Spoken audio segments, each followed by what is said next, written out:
রাত্রেবেলা গ্রামের ছেলে রাজু একা মাঠ পেরিয়ে বাড়ি যাচ্ছিল। হঠাৎ করে রাস্তা ভুলে সে এক গভীর জঙ্গলের মধ্যে ঢুকে গেল। একটা ঝড়ের মতো শব্দ, গাছের পেছনে থেকে বেরিয়ে আসলো ভয়ঙ্কর চেহারার এক ভূত। রাজু প্রচণ্ড ভয় পেয়ে গেল। ভূত বলে, ভয় পাস না ছোট, আমি তোকে খেতে আসিনি, আমি তো তোকে বন্ধু বানাতে আসলাম। তারপর তারা বন্ধু হয়ে গেল।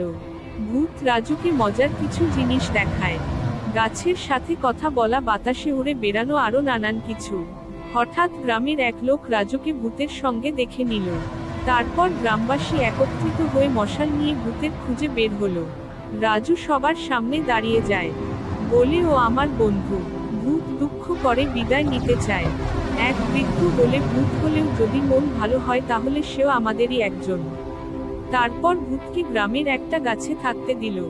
রাত হলে সবাই ভূতের কাছ থেকে গল্প শুনল। পরের দিন রাজু আবার ঘুরতে বেরিয়ে পড়ল। তার মনে শুধু ভূতের কথা ঘুরছিল। রাজু খুঁজতে থাকে ভূতকে, কিন্তু কোথাও খুঁজে পায় না। তারপর রাজু অন্য এক গ্রামে দেখল ভূত বিপদে আছে।